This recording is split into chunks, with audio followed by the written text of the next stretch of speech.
Good evening, and thanks for your patience as we took a few extra minutes to get started. I'm Amy Markham, and I'm Director of International Admission at Mount Holyoke College.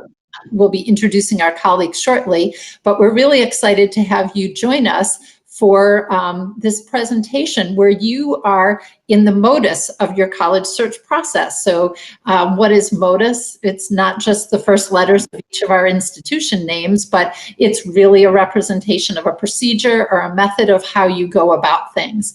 And what we want to do today is recognize that you're going through the college search process and the fact that there are a number of things that we know you have questions about. And we have lots of experience in this group, about 120 years at college admission experience. So we feel pretty well qualified to address a lot of the things that we know students are concerned about as they're applying to colleges this year and possibly looking ahead to the next year if you're getting an early start. So what are we going to be talking about today? We will be addressing what we're calling current issues, real answers. And we've talked to a number of counselors and families and have learned that the topics that you see on your screen are among the issues that people are most interested in knowing about as they think about going to college or university in the United States these days. So we'll be addressing these topics. And if we could go to the next slide, please. I want to just have you get at least a visual representation right now of who your presenters are. And I mentioned all of our experience. So we have Dickinson College, Mount Holyoke, Ohio Wesleyan University, the University of South, and Union College. So what we'll do just before getting into the formal part of the presentation is give you a sense of what we have planned for this evening. So we are going to address each of those topics that you saw on a couple of screens ago.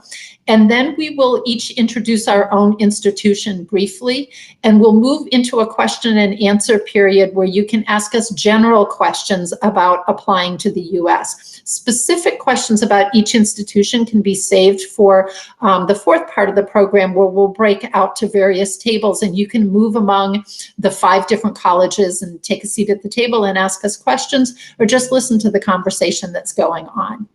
So we'll get started now with Leanne Backlund, who's going to talk a little bit about applying in the years 2020, 2021.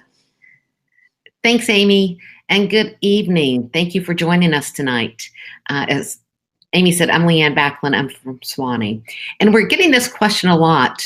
Will there be space for me as a 2021 applicant? We work on what is our class size going to be every year. Every year we talk about the size of the entering class.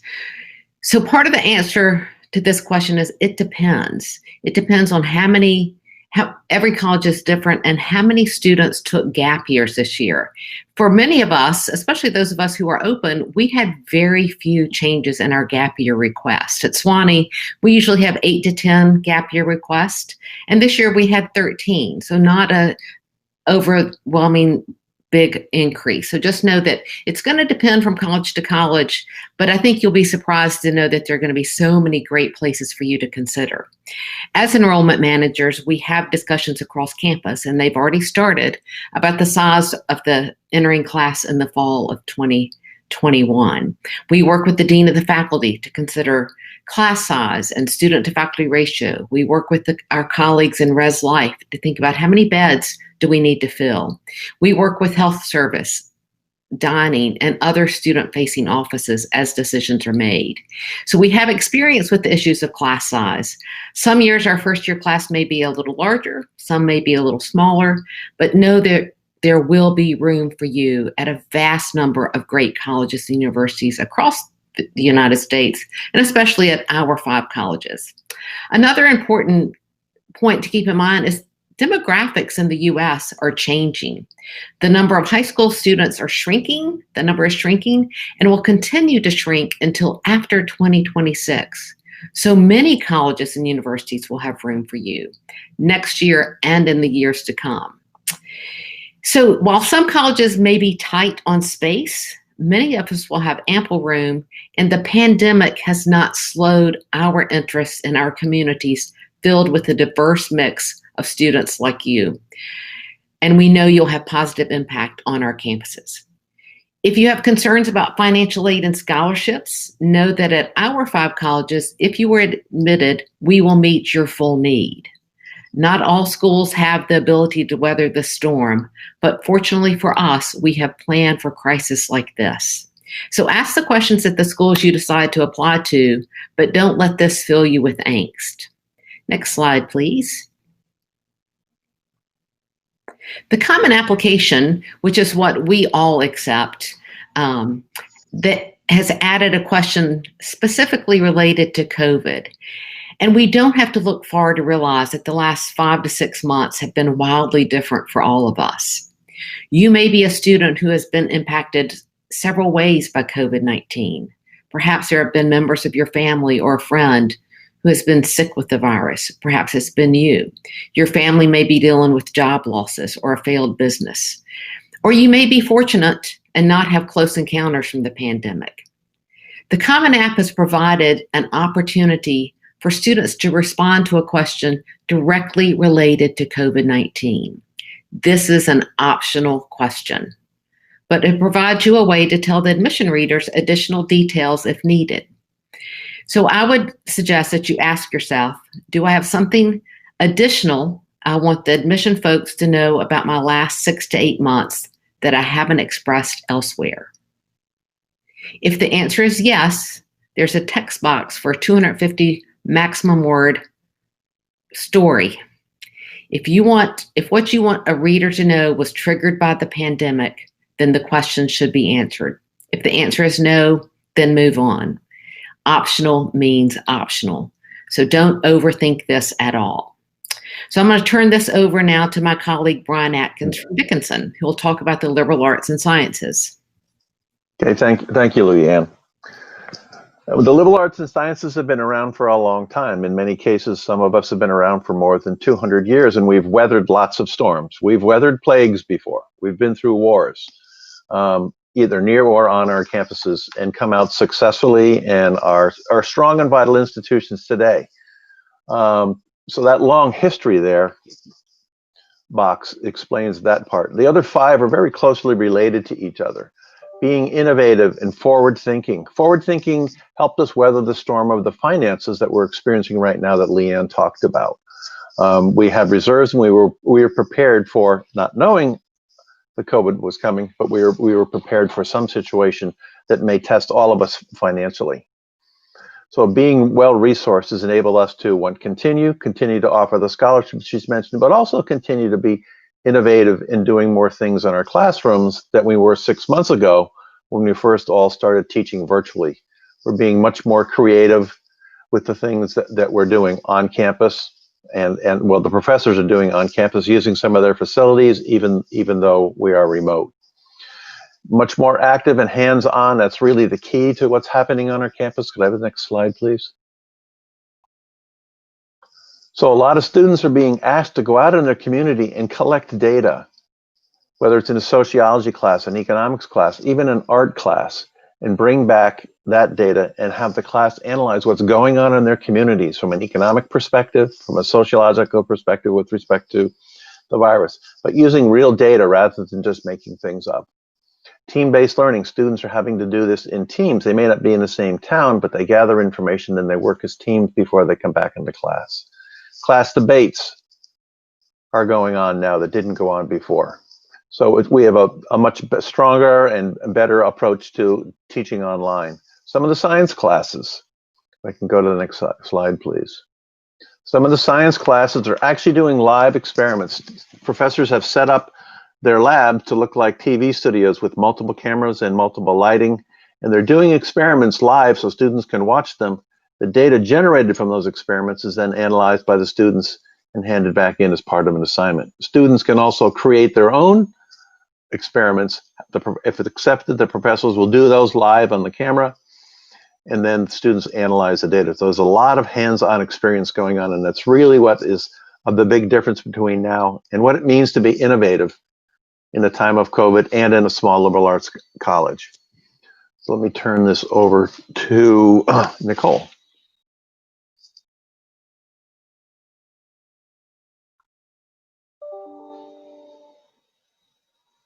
Sorry, I was trying to unmute myself. Thank you, Brian. So for many students are concerned about if they'll get the F1 visa to be able to come to study in the United States. And I know that's a common concern. And the answer is yes. So as long as the embassies are open, which is something outside of our control, but once the embassies are open, even in 2020, students obtained their visas and were able to travel safely to the US and our campuses. Though many embassies were closed for a period of time, once open, the process was quick and went smoothly for students. Travel to the US went well, and students entered the US without a hassle. Next slide, please. So as a part of the F1 student visa, students can do more than just study on our campus. They have the opportunity for something called CPT, or curricular practical training, with their visa, which allows them to do internships. CPT is approved by the faculty, and due to the close relationships our students have with our faculty on small campuses, students are well supported in their pursuit of internships through that direct mentoring and approval by professors of their CPT. Now, what is an internship? You may not know. It's a chance to get experience in the field where you're studying, either in a business or organization that's agreed to mentor and teach you out in the field that they specialize in. So why pursue an internship? Well, they can clarify what it is that you want to study in college and prepare you well for what comes after college. Students will apply for OPT, or optional practical training, at the end of 4 years, which supports a student's opportunity for 1 to 4 years after graduation and employment.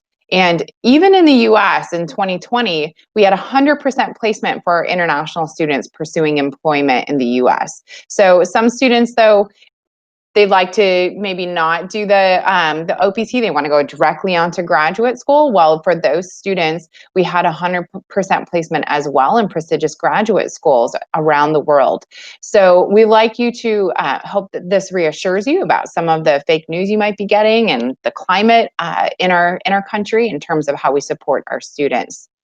So you might be wondering, though, a little bit about what types of places students go on to. And we pulled together a sampling of places our students have interned at. There's hundreds of them, but we just wanted to give you a little bit of the taste. These places are varied based on what a student is studying or interested in pursuing after college, but this should give you a taste of the opportunities available. Because they're not graduate students at our schools, all the internship opportunities are focused on our students for all 4 years. Next slide, please. Graduate school admission, as I said, is something many of our students choose to continue their education after 4 years with us. This, again, is just a sampling, but our students are placed in top graduate schools in the nation. Much of this has to do with the close mentorship our students receive from our professors, guiding them to concentrations or connections in graduate school. So please remember that graduate school programs are very specified and are selected based on the focused area of study. This mentoring with our professors allows students not only to take a chance to focus their work in undergraduate, but allows them to connect with the graduate level faculty making admissions decisions in graduate schools. Next slide, please. And finally, a sampling of where our students have gone on to work. The places our students work at are, again, varied based on their individual goals, but the close relationships with our professors and the 100% focus of our Career Services Center on you, our undergraduate population, means that you'll have a clear path to the career you choose and success in obtaining the job you hope for. So now I'm going to turn it over to Amy Markham to talk a little bit more about how our campuses are caring for the physical and emotional well-being of our students, in hope that come back in just a second. Here they come. Okay, thanks, Nicole. So I think you're all aware that last spring, around the same time that things closed down in a lot of parts of the world, we had to send most of our students home. But on each of our campuses, we had students who did stay. And you can see from this slide the range of services that we offered our students. And as small communities, we were really committed to looking out for our students and making sure that they were not left out in the cold. And in some cases, we even had financial relief funds for students who had been counting on earning money in jobs on campus for the rest of the semester that was no longer available. And we were even able, in many cases, to help students with the cost of flying home when our campuses closed. So next slide, please. So there were lots of different ways that campuses that have opened up this fall are using proactive measures to keep the communities safe by having smaller populations actually in the classroom, in some cases offering more single room space, having very rigid cleaning protocols to really make sure that hygiene standards were good for classrooms and common spaces. And we all have testing available on our campuses. And some campuses have buildings in certain areas closed to the public to minimize exposure. And we also all have quarantine spaces so that in the event that there's an outbreak, there is a place for our students to go. So that's health and health safety, but there are other aspects of safety that we know that students and parents are also concerned about as they think about the United States. And what's often surprising to people is that over the last 20 years, there has been a downtrend in crime in the United States, but that's not what it feels like given the fact that there have been some high-profile violent incidents that have happened that kind of make it seem like the United States is a dangerous place to be, when in reality, it's actually overall a very safe place to be. And our campuses are really diligent in making sure that we have lots of proactive measures, as you can see in this slide, in place to really promote the security of our campus environments. And our students report feeling very safe, not only on our campuses, but in our surrounding communities. And what you may also not know is that colleges and universities in the United States are required to publicize any statistics about crime or violence that takes place on their campuses. So if it's a concern for you, you can ask any college or university you're considering in the US to provide you their crime statistics, and they're obligated to do so. So that's a way that you can, just factor that into your consideration about different campuses. So I want to just speak before we move on to Kristen's part of the program, a little bit about the social environment in the United States right now. And I think that pretty much of the world is aware that there have been a lot of movements in the US related to social justice and racial equality, particularly in recent months. And our campuses are also places where those kinds of demonstrations are not taking place in the same way, but at the most senior levels, we have officers with titles called Diversity, Equity, and Inclusion, or DEI, that are working closely with students, faculty, and alumni to really examine what our practices are on campus and to make sure that we are being just and equitable for all of our students. And those are values that all of our institutions in this group have prioritized for many years. But the recent movements in the United States have made us just say, we have to look at this from some different angles. And we can't just make sure that because we have diverse student bodies that everybody's experiencing our campus in the same way. So we're working very hard on anti-racism plans and really just efforts to make sure that all students have the same representation across different majors and awards that are won so that we truly are equitable places. So I'm going to stop there and turn it over to Kristen, who's going to talk to you a little bit about the application process this year. All right, so for my portion of the presentation, I just want to address some areas that we know are causing students a lot of stress, in particular related to this year's application season and process. I think the first thing that we heard from students and counselors were concerns about standardized testing. And we want you to know that you are more than just the standardized testing score. Sorry, I have to advance the slides. So I don't know if you know that fewer than 150 U.S. colleges reject more than half their applicants. What I mean by that is that there are many places that are looking for wonderful, talented students and have plenty of room, as my colleague Leanne discussed, to fill their classes with international students. And we look at many things beyond standardized test scores. So this year, you've probably heard that many colleges and universities have gone test optional. Many of them have already been test optional for years as well. And this year, about 60%, maybe even more, of four-year US colleges and universities are test optional. As I said, many have been test optional for a while. Some have decided to go test optional for good. Some are saying that they're going to be test optional just this year due to COVID. But I think that there can be a lot of good news for you in this test optional landscape. We understand that test cancellations continue to be the norm, and it really causes inconvenience for students. It poses a barrier, and it also causes inequality in the system.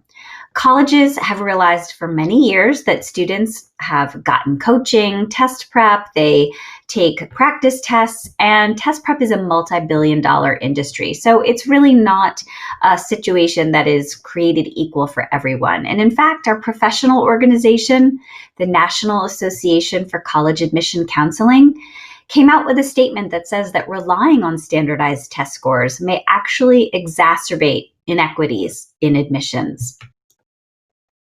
So really, as I stated before, and I want to state many times, there are lots of benefits to applying test optional. It allows you to be more creative in how you present yourself. So rather than spending all this time on studying for SATs and taking practice tests, work on your essay, work on your homework, study harder, think about how you want to present yourself in your activities lists. It also allows colleges to focus on much more interesting aspects of your application than a test score. We want to get to know you through not only your grades, but what your recommendations have to say about you, what you tell us in your essay. And applying test optional still can give you many opportunities and may now give you more opportunities for a merit scholarship or even an honors program, because some colleges and universities have removed those requirements, and you may now find yourself eligible for an honors program or a higher merit scholarship.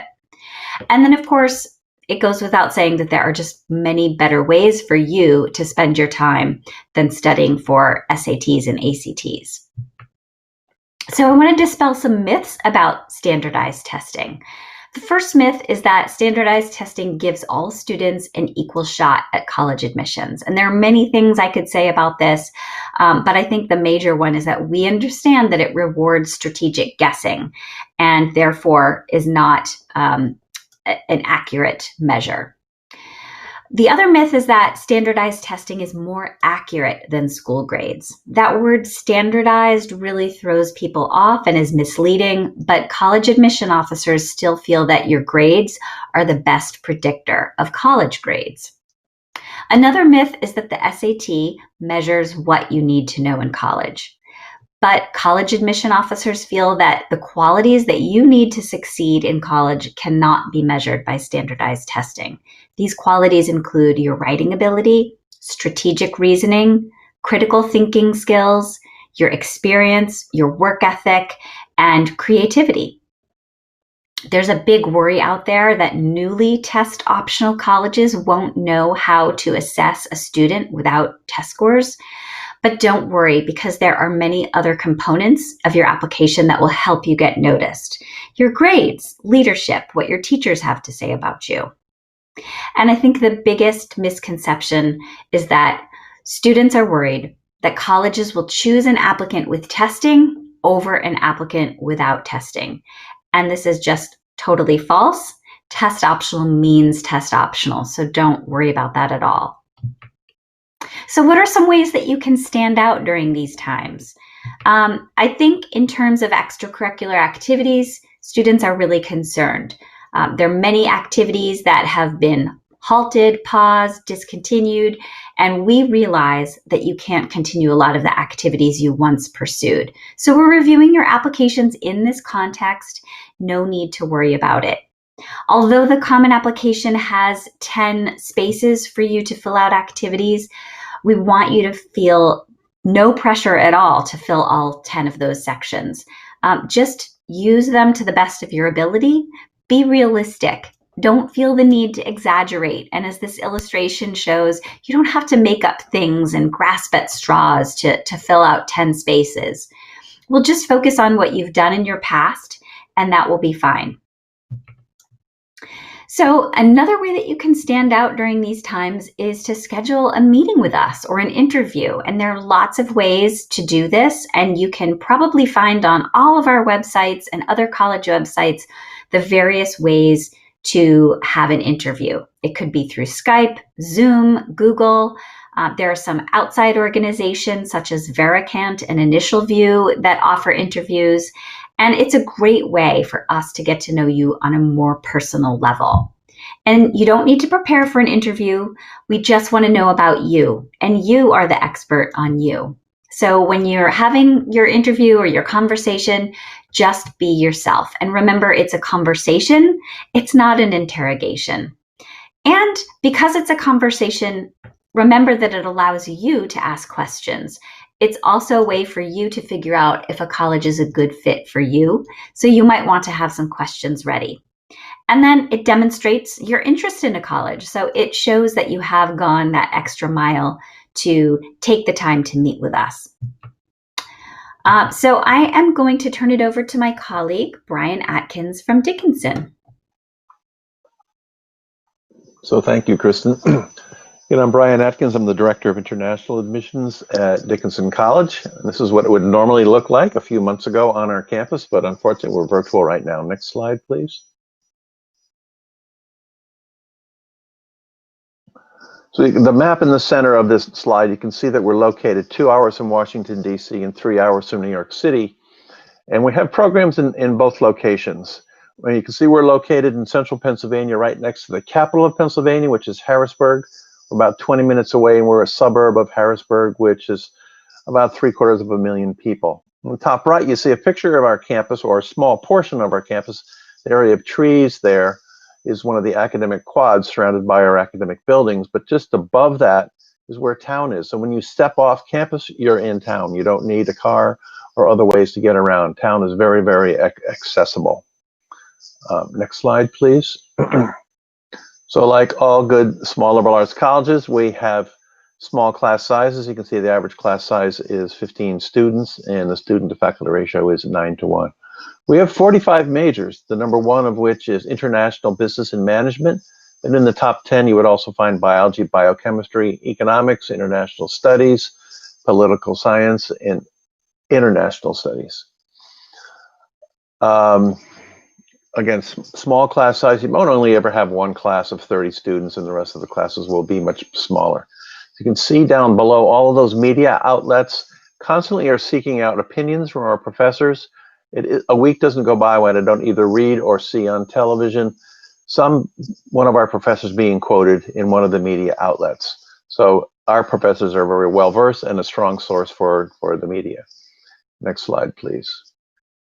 2 words I want you to remember about Dickinson. One would be the word sustainable, which applies to this slide, and the other would be international. As I mentioned, our number one major is International Business and Management. We also teach 13 languages, which is very unusual in small schools. There are only 2 small schools in the United States that teach as many languages as we do. We also have a very expansive study abroad program, in which 2/3 of our students participate. And we have students on our campus, like you, from 52 different countries, and are very eager to have many more students from around the world who change the flavor of our campus, and you help us learn more and more about this global society. Again, being number one in the nation with respect to sustainability means not just having green buildings, as would be indicated in the top left of the slide, but also our academic program. All of our students are required to take at least one course in sustainability as it relates to your major. You don't have to be an environmental studies major to participate. You can take a course in economics that relates to sustainability, or sociology. It's across all the majors except for a couple of languages. And the fact that we have a college farm. It's about 7 miles from campus. Many students like to participate and volunteer on the farm. And what comes from the farm goes into our cafeteria. And lastly, we want you to do more than study and go to class. We want you to come up and join us and become a member of the community in some way that's meaningful to you.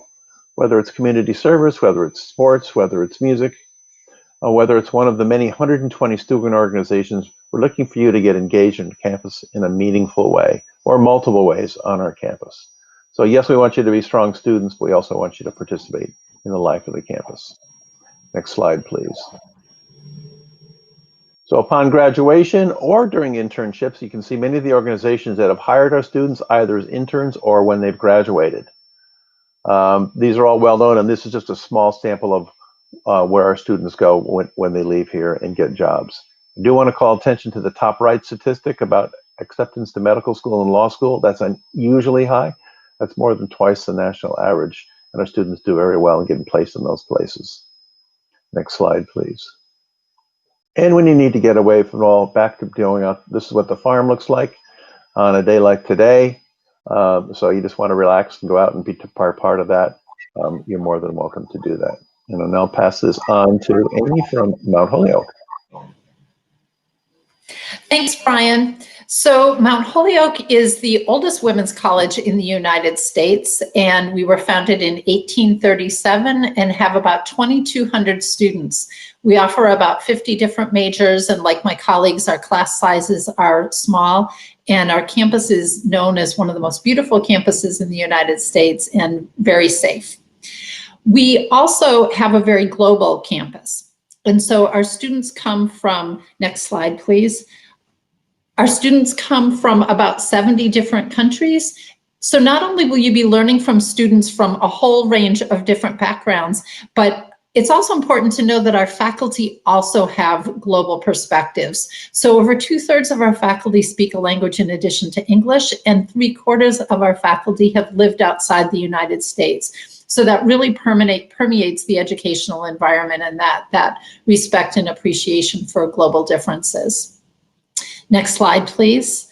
And I want to just pick up on what you've heard throughout this presentation, actually, and that is the success of our graduates in terms of their graduate school placements and the companies and organizations at which they have worked, which you can see on this slide. And I want to emphasize as well that 10% of our graduates live outside the United States. And so they're an extremely mobile group. They not only go back to their home countries, but they move to different countries and different cities all over the world.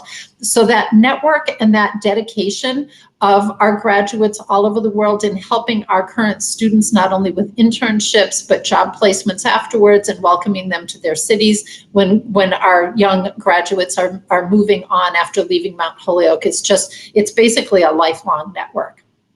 Another network that we're part of is the 5 College Consortium. And so you can see the other institutions that are in this partnership with us. And what it does is gives students across all 5 campuses an opportunity to take classes on the other campuses. So there's over 6,000 courses offered among these 5 colleges and over 700 clubs and activities. So our students can connect among the 5 campuses by taking a free bus that operates every 30 minutes, connecting us to our member institutions. And so I always say that our area, even though we're about an hour and a half from Boston and 3 hours from New York City, our area has the culture and the opportunities and the scholarship and performances that you would find in an urban area, since we're really a magnet for people to come. And it also, by being part of the consortium, it gives our students at a women's college an opportunity to experience coeducation and also an opportunity to step outside the small college environment by experiencing the large university atmosphere at the University of Massachusetts. And our students can take up to 50% of their courses away from Mount Holyoke. So finally, I just want to say something about attending a women's college. And so sometimes people say, you know, why should I attend a women's college? There are women leaders in all kinds of fields around the world. But the reality is the numbers are actually quite low in terms of the number of political leaders, the number of Fortune 500 leaders, the number of scientists that are women.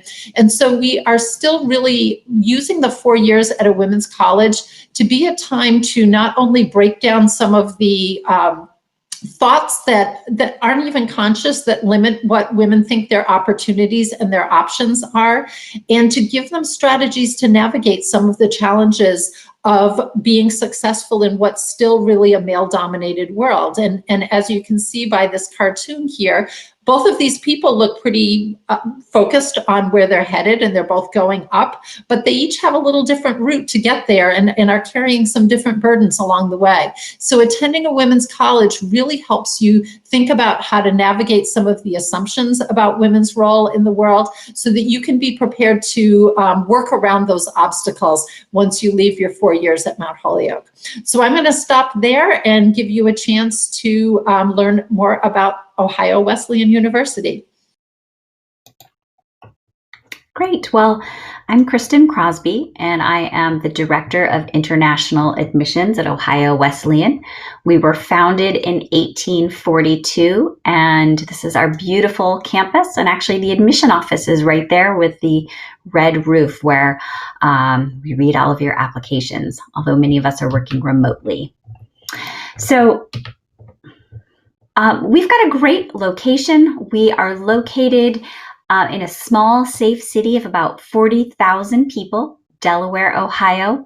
Our campus is just a 2-minute walk. It's pretty much right next door to the downtown, so you can access nearly 50 restaurants and cafes, a movie theater, shops, bookstores. We even have an entrepreneurship center. So if any of you are thinking of having your own business one day, you can actually launch your own business through the entrepreneurship center, and you've got all of the resources there to support you. But the other great thing about our location is that we are close to the capital of Ohio, which is Columbus. It's a 35-minute drive from Delaware, and it has an international airport, so you can access it quite easily. And it's the 14th largest city in the United States, the fastest growing city in the Midwest. It's actually bigger than San Francisco, and you can get from Columbus to 2/3 of the United States and Canada in just an hour-and-a-half flight. So in terms of what we've got to offer, we have more than 90 majors. From accounting to zoology, there's pretty much something for everybody. And our most popular majors include business and economics, biology and biological life sciences, psychology, political science and government, and lots of other majors to choose from. About 95% of our students are employed or in graduate school within 6 months, and we do that through our curriculum. It's called the OWU Connection, and everyone is guaranteed an experience, either research or an internship experience. And we want students to do 3 things with their education. Well, really, we want them to do a lot more, but we want them to think big, to go global, and to get real. And in terms of thinking big, think of that as your in-depth research.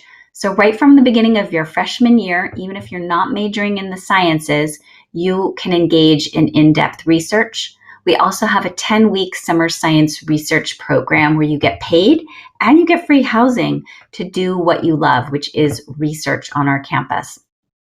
In terms of going global, we do have study abroad programs, but we also we want students to develop a global perspective. So you don't come and learn just from the perspective of Ohio or the United States, but this is why we seek international students to help develop and cultivate that global perspective. In addition, we have travel learning courses where at the end of the semester at Ohio Wesleyan, you travel with your class as a group for 2 weeks and engage in intensive field studies, cultural immersion, and some examples include environmental alteration in Costa Rica or medieval castles in Germany and France. And then in terms of Get Real, those are your internships. And we want students to take their education out of the classroom and to be able to practice it and put the application of their major to work so that they get to start working on solving real world issues and challenges. So your education is kind of like a journey that includes everything from, as this illustrates, sports, leadership, activities, study abroad, internships, and your education is not just a straight path. It's something that is a journey that everything is a part of. And we have a rich, robust campus life as well. All of our students are guaranteed housing all 4 years. And even during the breaks, you can live in housing. And we have residence halls as well as small living units, which are theme houses. But there are lots of other things that I have to share with you about Ohio Wesleyan. So I'd encourage you to stay in touch with me, listen to our podcasts, check out our webinars, schedule a time to meet with me one-on-one for an interview. And I'm going to turn it over to my colleague from Sewanee. Thanks, Kristen. And good evening again. I'm Leanne Backlund, the Dean of Admission and Financial Aid. And I just wanted to show you this slide so you can see where we're located in the United States. We're in the Southeast region, which is the fastest growing region in the country. And while we're a small college town, we are about 45 minutes from Chattanooga, Tennessee, an hour and a half from Nashville, Tennessee, which is the state capital, and only 2.5 hours north of Atlanta, Georgia. So the cities are certainly close enough to get to when you need some city time. Next slide, please. This slide will show you an overview of what campus looks like. We have over 13,000 acres or 20.3 square miles. We're the second largest campus in the United States. You don't navigate 13,000 acres every day, but it is a campus that provides so much opportunity for our academic work. It is a living laboratory and for recreation. There are over 60 miles of hiking trails, several lakes, caves, and an organic working farm as well. I mentioned that we're a college town. Our students actually help run the volunteer fire department. So if that's of interest to you, they're also on the community council. So you can get a feel for what community or small town government might be like. We have just under 1,700 students on campus. This year we actually have close to 1,600 of them on campus, and we have 160 full-time faculty. So only about 10% of our students are remote this year, and we have been able to keep them safe and healthy. We are testing students every week. And in January, at the start of the second semester, we'll actually be opening our own lab on campus. We can actually do more testing as needed. Our diversity is great this year in the incoming or the new student class. We're at 22% diversity, and our international students are coming in slowly. This past weekend, 3 of our freshmen from Pakistan arrived. They've been studying remotely until they could get their visa. So it's nice that they are on campus. And like my colleagues, we are all residential campuses with 99% of our students living in a residence hall, in a theme house, or in a language house. Next slide, please. Students are always curious about what will I study? What are your academic programs? What are your most popular majors? We have 38 majors and 44 minors that we offer. You are not required to declare your major until your sophomore year. So we want you to come in and explore and discover your areas of interest. Our popular programs this year include natural resources and the environment. There are 6 majors and 6 minors under that umbrella. Biology, economics, finance, computer science, international and global studies, politics, and psychology. And we also have great programs in the arts, in theater, music, and the visual arts.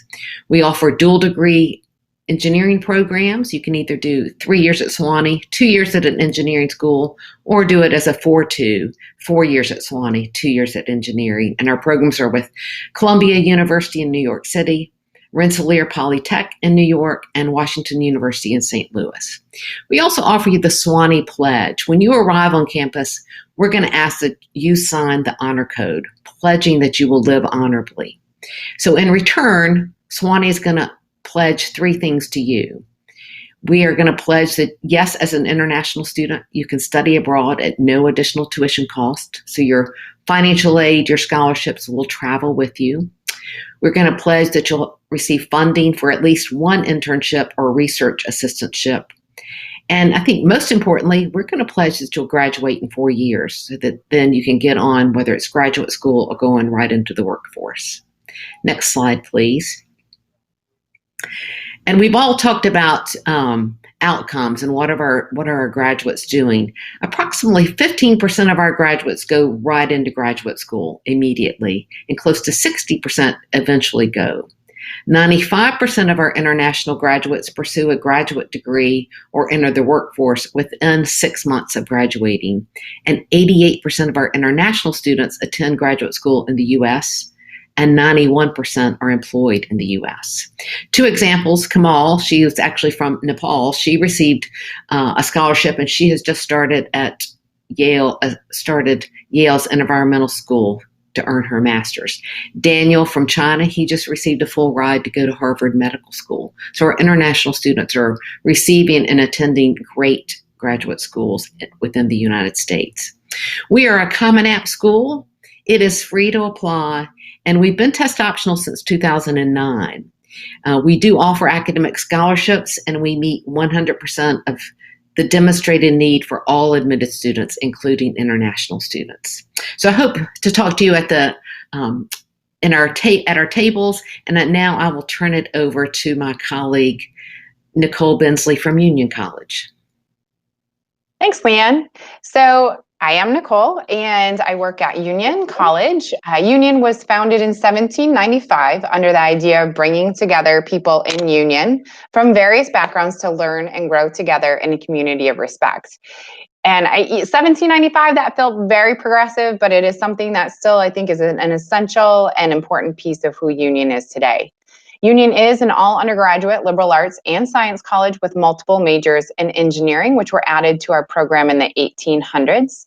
Though not everyone's interested in engineering, I will talk a little bit about why that's important in a little bit. Next slide, please. So Union's located 25 minutes west of Albany, and you can hop a flight directly to Albany International Airport, just 15 minutes away from campus. We're located in the vibrant capital region of New York, 3 hours west of Boston and 3 hours north of New York City, all easily accessible through close train and bus stations. Next slide, please. Our safe city of Schenectady is 75,000 people in size. Downtown Schenectady is just a short walk away and has many restaurants, as well as a variety of other entertainment and internship options, as well as volunteer opportunities for our students. Next slide, please. So our all undergraduate 2,200 student population, we're very happy to come back to campus this fall. Virtually all of our students are on campus and taking classes in a variety of forms. I'm happy to say that we only have one current case of COVID on our campus. The student is being well cared for in quarantine and still able to take classes and will rejoin once they are COVID free. So our small student population work directly with our PhD faculty in state-of-the-art facilities for all 4 years in small classroom and lab sizes. We offer 58 different majors and minors for students to pursue. 50% of our students are in the STEM fields, and our multiple majors in engineering are a unique offering for an all undergraduate school. Students who do pursue engineering are ABET certified to work as an engineer after 4 years at Union College. Next slide, please. Students are not only able to study across disciplines at Union, but are doing so about 80% of the time in interesting ways. Students might be interested in, for example, in biomedical engineering and have a course that discusses the psychological impacts of what they're developing. Or economics majors may be working with a computer science professor to launch new startup companies as a part of their coursework. Students can even organize multiple majors from different disciplines into their own organizing theme major. For example, we currently have a student, Athena, who has pulled together 6 different majors into a diplomacy major as a part of her organizing theme major.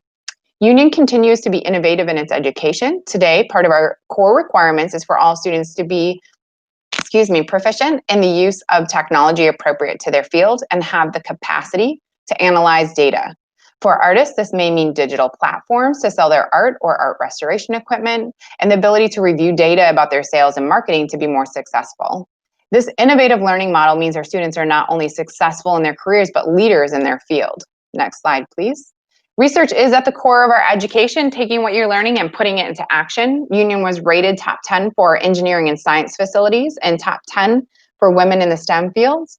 Whether you are an art, psychology, or neuroscience major, you will take what you're learning and put it into action through research or individual projects. Students also take what they're learning and put it into action through study abroad and internships, with over 50 internships within walking distance of our campus. Next slide, please. Students quickly consider Union their home. You'll become a member of one of our 7 Minerva houses even before you get to campus, and will engage in a vibrant residential learning community. Next slide, please. Success after graduation is the goal, of course. As I mentioned earlier in the presentation, even in 2020, 100% of our international students were successful in OPT and job placement in graduate schools. Next slide, please.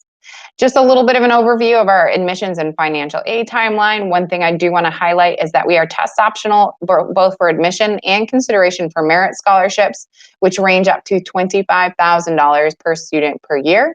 If students would like to be considered for need-based financial aid, we will require the CSS profile, and interviews are required for students applying from India. Thank you.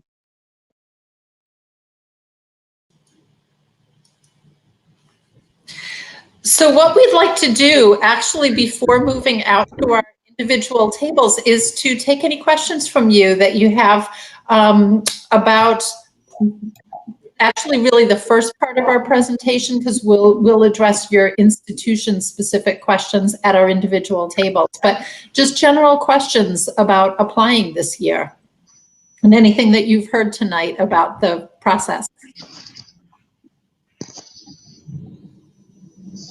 Either speak or you can type it in the chat area.